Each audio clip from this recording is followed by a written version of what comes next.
This interview is a paid advertisement. It was produced on behalf of the company and is considered investor relations activity under Canadian securities law. All statements and opinions are those of the guest and should not be construed as investment advice. Please do your own due diligence or consult a registered investment advisor.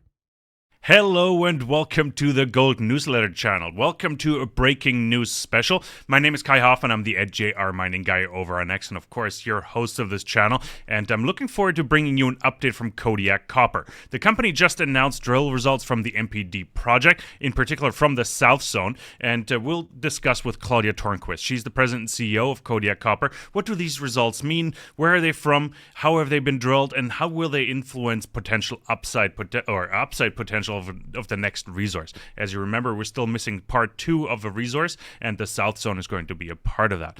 How does that all fit together? What are the expectations? Have they been met? And what's next? So lots to discuss with Claudia in a few short seconds, but hit that like and subscribe button. Helps us out tremendously, and of course it helps reach a wider investor base, and much appreciated. So now, Claudia, without much further ado, it's great to have you back on the program. It's good to see you. Good morning. Good morning. Thanks for having me. It's great to be here. Yeah, really looking forward to catching up, Claudia. Drill results just released. Give us the highlights real quick, and then I'll follow up with some more questions. Well, in a nutshell, we have just finished our drill program, drilled 5,000 meters, and drilled 3 zones, south, west, and adit. And today we received the first results from the south zones. Very pleased with them. They were all near surface results, very shallow holes, mineralization right from surface, and the highlight intercept was 0.46% copper equivalent for over 111 meters with a higher grade sections right from surface. So certainly very pleased with that. Yeah, as you should be, 111 meters, and the key is right from surface, so very little up to no overburden, which is absolutely key. 22 holes, I think those were RC holes, correct? Those were RC holes, correct. We have a combination of RC and diamond drilling in this year's program, so more RC to come and more diamond to come with Fantastic. The remaining results. Yeah. On purpose, you drilled very shallow holes. You told me before hitting the record button as well, but all the holes ended in mineralization as far as I understand. Claudia, why didn't you drill deeper, at least a couple? Good question.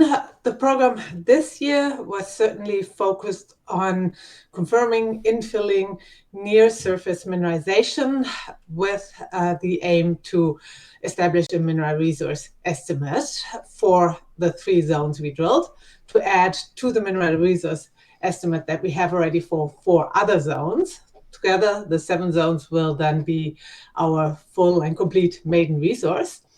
So that's the reason why we drilled near surface this drill program. But as I said, all the holes we drilled ended in mineralization, and we have drilled deeper holes in the past. There's certainly potential at depth, and the zone is still wide open, also in multiple other directions. So future drilling will very likely extend mineralization and more work and more upside to come. No, perfect.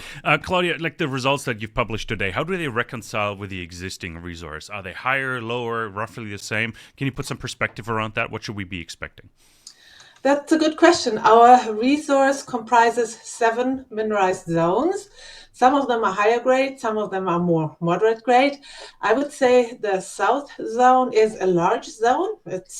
We've now drilled it over almost a kilometer, and it's the same system with other zones and could extend over 2 or 3 kilometers, the whole system.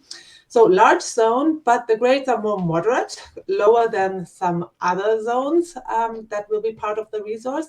In particular, also lower grades than what we saw in past drilling than the west and adit zones, the 2 other zones we drilled this year. So we're looking forward to the results from those as well.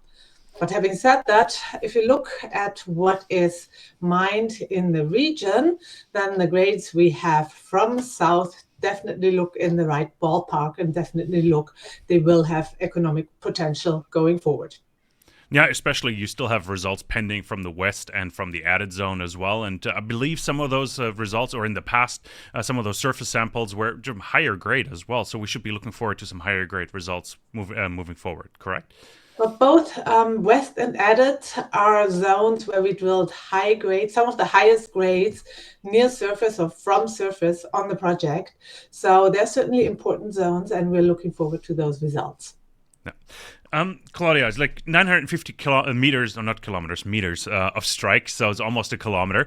And now the south zone and the mid zone are sort of the same. Like you added mid to the south zone. Do you expect adding added and west to the south zone as well, and just make it one big zone? And I'm speculating here. I'm trying to put some forward-looking statements into your mouth here, Claudia. Like, where do you think they'll merge together? We've certainly said that in the past already, and our data shows that several of these zones that were historically drilled, and actually also one that we newly discovered, appear to be linked and part of a larger system. In our drilling, we showed that south and mid, two historically drilled zones that were thought of as separate zones, that they are actually hang together.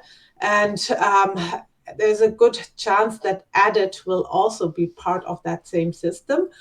And the 1516 zone, a zone that we newly discovered, could also be part of that system. That's sort of in total about 3 kilometers in length.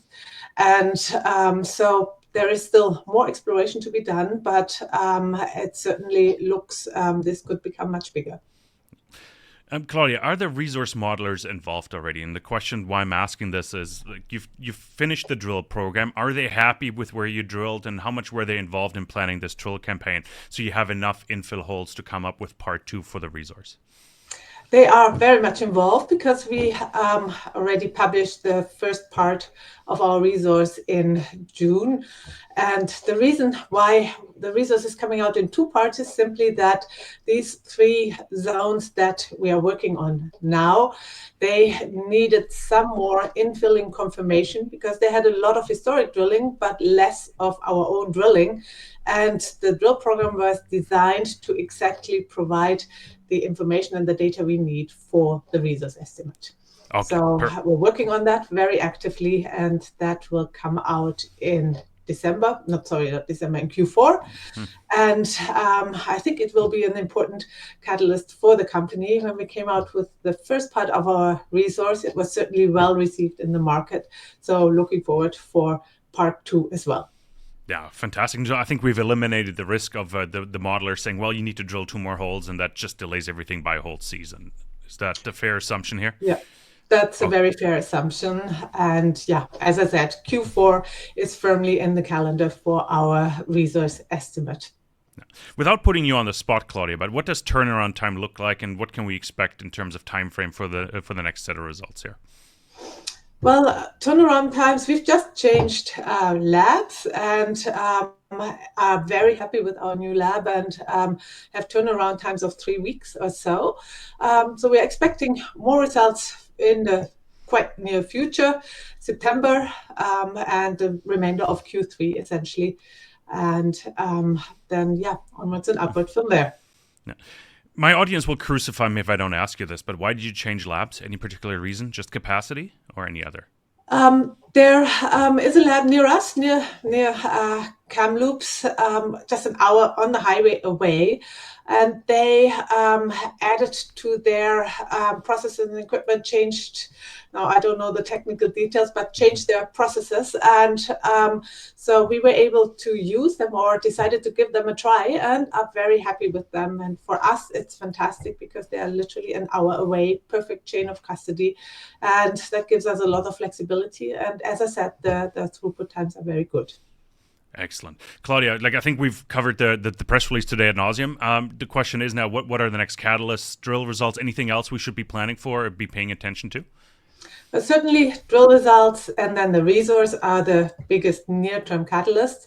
What's also important to highlight, we've talked all about our resource and the zones that will be part of it. We have in total 20 more targets on the property. And some of them already historical drilling, and we know already they have copper gold mineralization. So beyond the resource, there is a lot more potential for more discovery, and that's certainly exciting and important to keep in mind for the next year and beyond. Fantastic. Claudia, really appreciate you joining us this morning, and good luck, and I'm looking forward to the next set of results, of course, here in a few short weeks. Claudia, thank you so much, and everybody else, thank you so much for tuning in here to this breaking news special on the Gold Newsletter channel. If you haven't done so, hit that like button and, of course, subscribe to the channel. That way we can reach a wider investor audience, and maybe you're invested in Kodiak. That way other investors might be able to pay attention and see this story as well. So thanks so much for doing that. We'll be back with lots more. Take care out there.